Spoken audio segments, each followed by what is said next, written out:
This is the Nintendo Switch 2. We're gonna unbox this thing and compare it to the previous generation Switches to see just how big this system is and what exactly is different about it. So hit that subscribe button for more Switch 2 content. This Joy-Con is more orange than I expected. They're super matte, the buttons are flat and bigger. The sticks are even a little bit bigger, which I could not even tell. And really, this doesn't feel like I am holding a bigger Joy-Con. It just feels like a regular Joy-Con to me. But when you hold them side by side, you can really see the size difference. Ergonomically, these just fit really well into my hands. I'm kind of the weird one that likes the size and shape of the old Joy-Con, so I was a little worried about the feel of these, but no, I like this. It just feels really good. The button clicks feel slightly better, but basically the same to me. So there's only one new button here. You still have the screen capture, you still have the home button, but now you've got the C button for audio and video chat, which if you have an older controller, you can just hit the home button and then click on the chat, so not a big deal. And you've got extra sensors because now you can use your Joy-Con as a mouse. Some people might actually think they feel better with these on.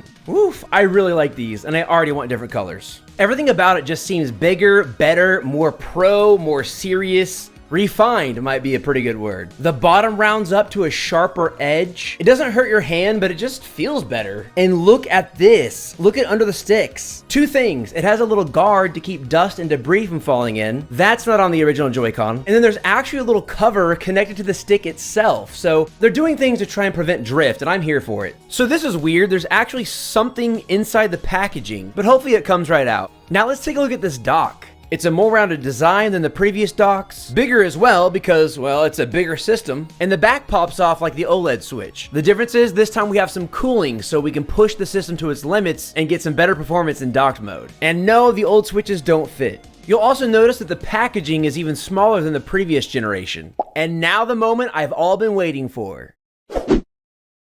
Look at this. There is no bezel on here. I'm sure there actually is once you turn it on, but this is a trip.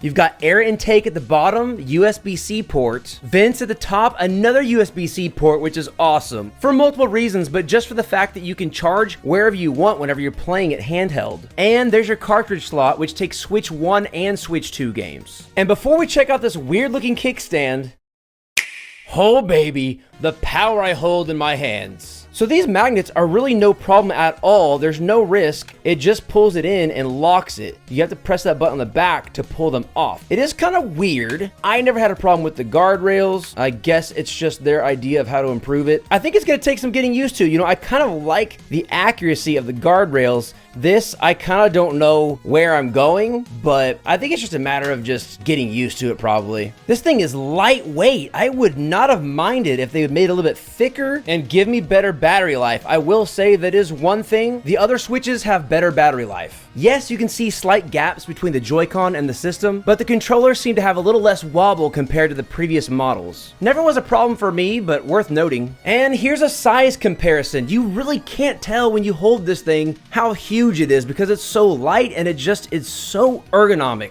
Now this kickstand is weird. It looks flimsy, but it turns out it does the exact same angles as the OLED Switch, and it's just as capable of keeping its position. I am super excited about this system. It seems like everything that we needed the Switch to turn into, and it's a much needed upgrade. Let me know in the comments if you're getting one, and hit that subscribe button for more Nintendo Switch 2 unboxing videos. Thanks everyone.